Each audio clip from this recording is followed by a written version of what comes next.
Hello! Welcome to part 2 of our short trip to London. I'll post a link to part 1 and I'll also post a link to the playlist with other videos from this series. We just spent 2 nights at the Dixon Tower Bridge Hotel, which is near London Tower Bridge. We fully enjoyed the hotel, except something got to me and I slept for 18 hours. Not by choice, I may add. At the moment we are in a Uber heading towards the Haymarket Hotel in what is called Theaterland, and that is the west end of London, and there are 40 theatres located there.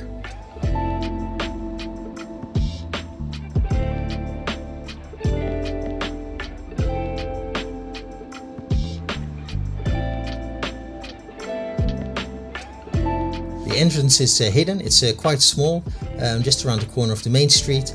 And the doormans at this hotel were absolutely great during our stay.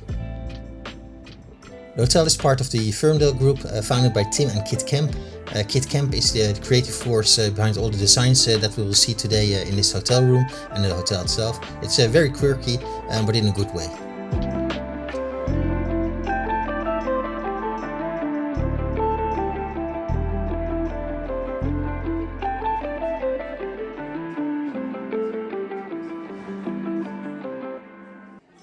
We were upgraded when we arrived at reception, which was great. We had booked a luxury room and we got an upgrade to a deluxe junior suite.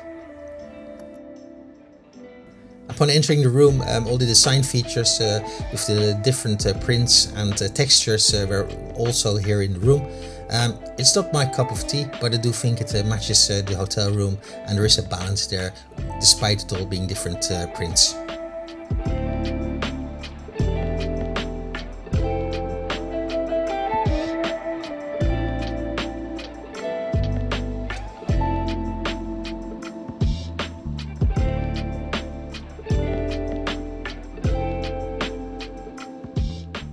Next to the welcome letter there was a little welcomes gift, which was a pillow and a room spray from their own brand, Rick Rack.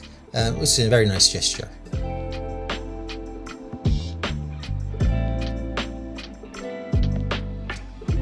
The doorman actually recommended us to visit the pool, as he said it was very special. We completely forgot to visit the pool, and I regret we didn't after seeing some pictures of it. The room really had everything you needed. There was also a very well stocked minibar, very well.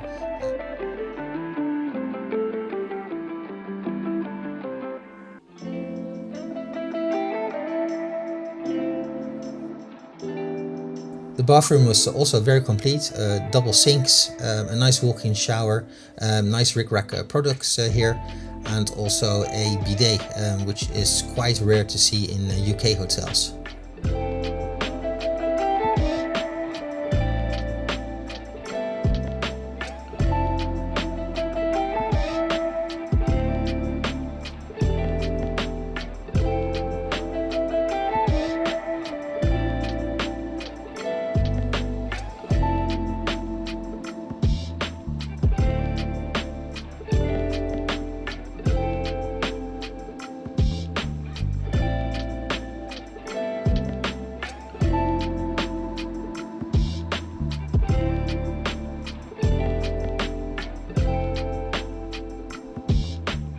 The real reason why we selected this hotel is because we have tickets for the musical Phantom of the Opera, which is literally just across the road.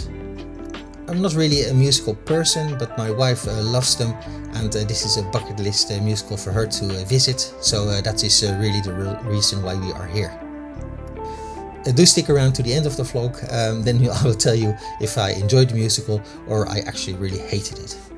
After we settled in, we went for a walk down to Piccadilly Circus, which is just down the street, not a circus, and we walked up to Fortnum Mason's.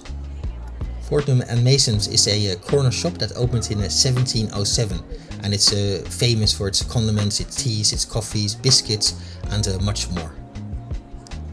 They also on the top floor have a very popular afternoon tea, which is known for, and we had it a couple of years ago.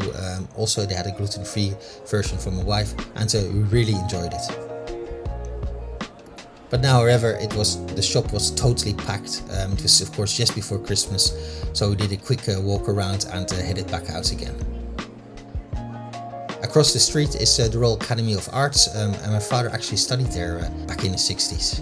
We headed down towards Bond Street, which is also close by, and which is the third most expensive street in the world, after a street in Milan and New York's Fifth Avenue.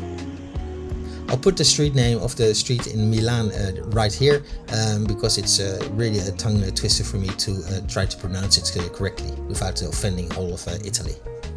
The Christmas decorations were absolutely beautiful in Bond Street, but it really is a street we can afford to shop at. Even window shopping felt kind of wrong for us.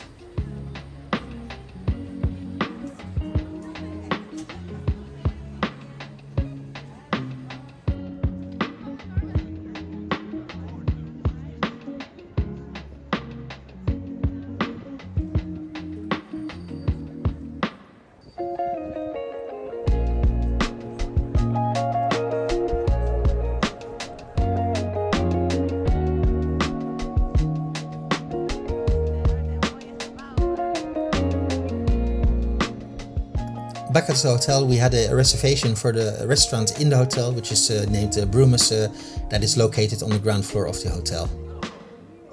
And once again, I must apologize. We keep forgetting that we are vloggers, and we didn't film our starters. My wife had the baked scallops in bacon and herb butter, and I went for the Atlantic prawn cocktail. The prawn cocktail didn't look that good, but it tasted very nice. I really enjoyed it.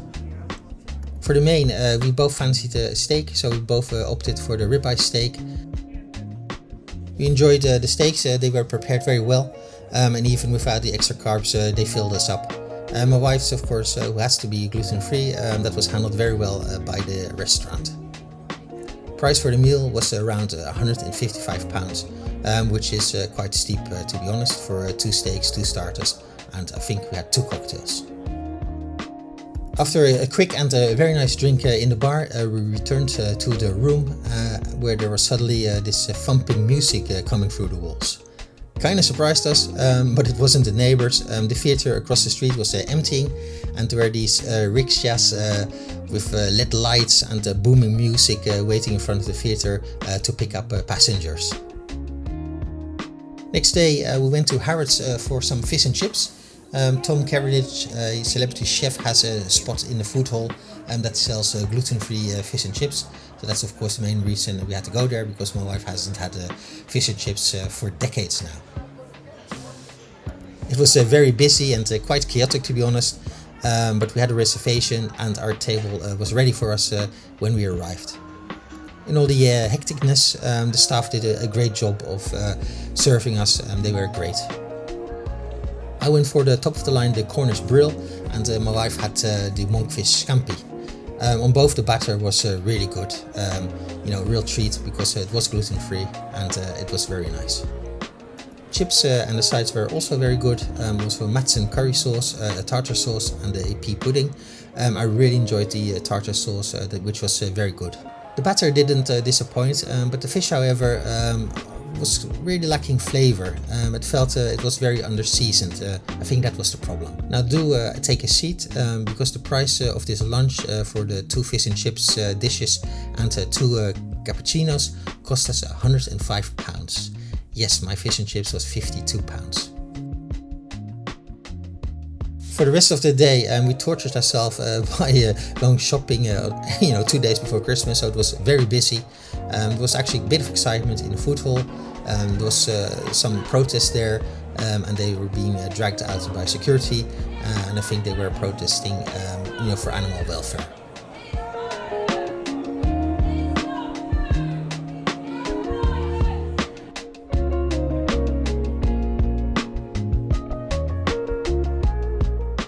In the taxi on the way back to the hotel, we passed Buckingham Palace. There's so much buildings that are so easy to recognize in London. In the evening we had a reservation for the restaurant Americana, which is also just around the corner of the hotel. It was quite small and very busy, but we made a reservation in time and we got a great table. The items were marked gluten-free on the menu for my wife, and my wife started with pumpkin and chestnut soup.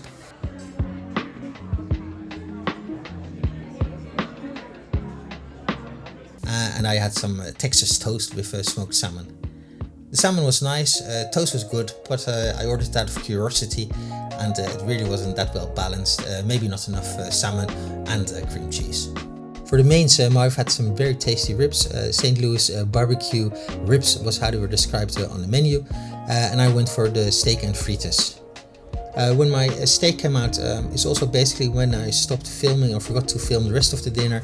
There was some strange tumor-like lump on my steak, and it was absolutely unedible. They were very good about it, apologized, and hurried the cook to cook me a new one, which was, they handled it good, but to be honest, it should have never been on my plate in the first place, because as soon as I saw it, I knew that's not going to be good. Prices for the food were pretty decent. They matched sort of the quality of the food, so I really no complaints there, especially in this part of the town where things can escalate very quickly price-wise. Back in the hotel, we went to the Brumus bar in the hotel, and I do want to make a special call out to the barman there. They made some very good cocktails and were very friendly and helpful.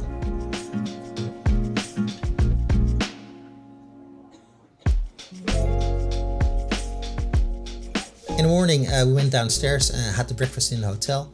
We both had Eggs Benedict, a gluten-free version for my wife, and of course the gluten version for me. And we also had a cappuccino with it. Breakfast wasn't included in our room rate, so I'll put the price down here.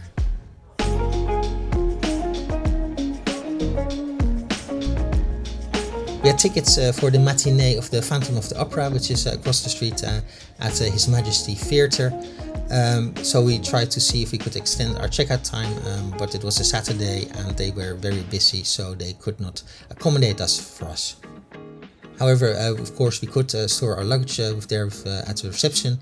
We did that and then went for a walk down to the Thames to kill some time.